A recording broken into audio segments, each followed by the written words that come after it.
You've heard the saying, it is better to be feared than loved if you cannot be both. It sounds harsh, maybe even cruel, but if you've been paying attention, you know there's truth in it. You've been lied to since the beginning. They told you to be kind, to always be nice, to help others even when it cost you. They told you empathy would heal the world, that love is the answer, that compassion would save you. But they never told you the full story. They didn't say that unexamined kindness becomes a leash, that unchecked empathy makes you vulnerable to manipulation, that in the real world, the one built on power, instinct, and strategy, kindness without strength isn't noble. It's prey behavior, and you've been taught to be the prey. You believe your kindness is virtue, but often it's fear. Fear of being disliked, fear of standing out, fear of conflict. You trade your voice for validation. You call it compassion, but really it's cowardice in disguise. Carl Jung understood this when he said, people will do anything, no matter how absurd, to avoid facing their own souls. This is where the mask starts to slip. The world doesn't run on kindness. It runs on dominance, hierarchy, and calculated moves. The ones who rise, they're not the nicest. They're the most aware of themselves, of others, of when to give and when to draw blood. But you were trained to disarm yourself. How many times have you said yes when everything in you screamed no? How many times have you smiled to keep the peace while a war raged inside you? How often have you let someone walk all over you and called it kindness? No, you weren't being kind. You were being compliant. You were being submissive. You were being controlled by your need to feel safe, to be liked, to be seen as good. Here's the raw truth. If your kindness isn't conscious, it's dangerous. It teaches others that you have no limits. And once they sense that, they will test you. They will push. They will take, not because they're evil, but because that's how power works. Nature abhors a vacuum, and passive kindness is a vacuum power loves to fill. Machiavelli saw it clearly when he wrote, "It is not titles that honor men, but men that honor titles." In other words, respect isn't given, it's taken. It's enforced, it's earned through clarity, strength, and boundaries. And here's the contradiction society doesn't want you to see. The more you glorify kindness, the more you demonize strength. The more you celebrate self-sacrifice, the more you shame self-protection. That leaves you exposed. Emotionally, mentally, spiritually, stripped of your defenses, praised for your wounds, applauded for your pain. But real kindness, true, grounded, unapologetic kindness, requires a spine. It means doing the shadow work Jung spoke of. It means knowing what you're capable of at your worst, so you can choose the light, not hide behind it. If you've never faced your rage, your selfishness, your potential for cruelty, then your kindness isn't noble, it's naive. Because the man who is only good because he's afraid to be bad isn't good at all. He's just domesticated. You want to be truly good. Learn how to be dangerous. Learn how to say no and mean it. Learn how to draw blood with words if the moment calls for it. Learn how to walk away, not with hate, but with power. Because a lion that refuses to bite isn't noble, it's caged. And you weren't born to be a pet. You were born to rule your own nature, to meet your inner tyrant, look it in the eye and say, "I will be kind, but only because I choose to be, not because I'm too afraid to be anything else." Every man must decide whether he will walk in the light of creative altruism or in the darkness of destructive selfishness. But what if that's a false choice? What if the light you walk in is just a mask? You were raised on binaries, good versus evil, kindness versus cruelty, altruism versus selfishness. But life doesn't follow that script. It's not morality, it's survival. And in that space, something shifts. Kindness becomes currency. Niceness becomes strategy. Morality becomes performance. Let's be honest, a lot of goodness is just manipulation wearing a halo. You act kind, not to help, but to be accepted. You offer support, not from strength, but to avoid conflict. You say it's okay when it's not. You forgive while you're still bleeding. You give too much because deep down, you believe being needed is the only way to be loved. That's not compassion. That's codependency. Control dressed in humility. Carl Jung had a name for this mask: the persona, the version of ourselves we shape to survive in society.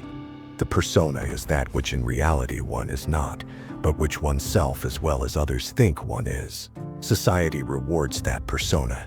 Smile more, be agreeable, don't make waves, don't challenge the group. The more you perform, the more you're accepted. But what happens to the parts of you that don't make the cut? The anger, the ambition, the hunger, the resentment. You push them down, label them bad, exile them.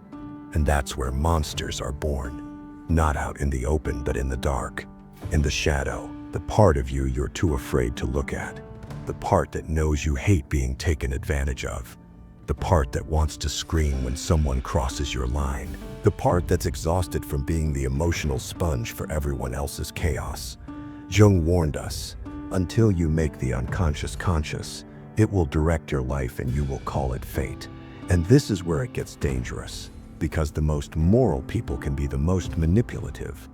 The nicest people can be the most controlling, not through rage, but through silence, through guilt, through shame, through self-pity. You know the type. The friend who never says what they feel, but always makes you feel like you've hurt them. The parent who sacrifices everything and makes sure you remember. The partner who never argues but holds their forgiveness like a leash. That's not love, that's leverage. Machiavelli saw this centuries ago. Men judge generally more by the eye than by the hand. Everyone sees what you appear to be. Few experience what you really are. In other words, people care more about appearing good than being good. And in today's emotional, political, and social arenas, appearance dominates reality. You don't have to be kind, you just have to look like it. And in a world addicted to image, there's no currency more valuable than virtue. But the cost is your integrity. The cost is your authenticity. It's the slow erosion of your soul as you perform kindness. You no longer speak softness when you want to roar and keep playing the good person long after it's stopped serving you or anyone else. We don't need more nice people. We need real people. People who can hold contradictions, who can say yes with their whole chest or no with unapologetic clarity. People who love with fire, not obligation. Who draw lines, not to punish, but to protect. Because niceness without boundaries, that's not virtue, it's submission. And submission breeds monsters. Not out there in here, in the mirror, in the soul of every person who ever stayed silent to keep the peace, only to find they've lost themselves in the process. The way forward isn't perfection, it's integration. Knowing your persona, but not being ruled by it. It's facing your shadow, but not becoming it. It's choosing truth over performance, clarity over comfort, power over pretense, because only then is kindness real. Knowing your own darkness is the best method for dealing with the darknesses of other people. Let's drop the illusion. You're not a saint. You never were. And that's not a flaw. It's a prerequisite for becoming someone powerful, someone real. The people who believe they are purely good, they're the most dangerous, because they can't see their own capacity for harm. They repress it, deny it, pretend it doesn't exist, and then act shocked when that buried rage explodes, when their kindness turns manipulative, when their peacekeeping becomes emotional blackmail. But the person who has faced their own darkness, the one who's made peace with the monster under their bed, that's the person you can trust, because their danger is not accidental. It's deliberate, chosen, controlled. Carl Jung called this the process of individuation, becoming whole. And wholeness isn't purity, it's integration. It's owning both the light and the shadow. It means understanding that your mind is a battleground, a collision of instincts, trauma, archetypes. but learning to rule it instead of being ruled by it.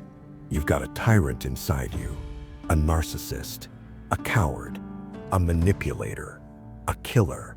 So do I. So does everyone. The difference is, are you conscious of it? Machiavelli didn't write The Prince for psychopaths. He wrote it for people who want to do good, but live in a world that doesn't reward goodness. He understood something most refuse to admit. Power is neutral, and morality is only meaningful if it can survive contact with reality. Because a leader who refuses to confront the dark will be devoured by those who already have. The lion cannot protect himself from traps, and the fox cannot defend himself from wolves. One must therefore be a fox to recognize traps and a lion to frighten wolves. So ask yourself, which are you? Most people try to be rabbits, harmless, innocent, loved, but the rabbit doesn't survive long outside its burrow, and no one respects a rabbit. You want respect, you want freedom, then become both lion and fox. Be strategic, be bold, be someone who has explored the ugliest parts of yourself, not to glorify them, but to govern them. When you can look your shadow in the eye and say, I see you, but I'm in command, that's when you become unstoppable. A harmless man is not a good man. A good man is a very dangerous man who has it under voluntary control. Let's be clear, this isn't a call for cruelty, it's a call for conscious choice. The ability to access intensity, anger, confrontation. Not to destroy, but to protect, to guide, to lead. Because if you've never sharpened your edge, you'll never cut through the lies this world feeds you. You'll never carve your own path. You'll never defend what matters. It's not enough to be kind. The world is full of nice people. Used, discarded, forgotten. What we need now are dangerously kind people. People who choose mercy, not because they're incapable of destruction, but because they've mastered it. People who can deliver uncomfortable truths without blinking, who can say enough and mean it. People who love fiercely, protect boundaries ruthlessly, and walk away from anything that asks them to shrink. That is conscious power, and that is what the future demands. You've spent your life trying to be liked. But what if you tried to be whole instead? The enemy is not out there. It's within. Your shadow, your fear, your compulsive need to be good at all costs. That's what you must face. This is not self-help fluff. This is war, psychological war. And your weapon isn't kindness. It's integration. It's strategy. It's knowing when to be soft, when to be steel, and when to burn the mask entirely. Let them call you intense. Let them call you difficult. Let them call you not nice. Because at the end of the day, nice is forgettable. But real is untouchable.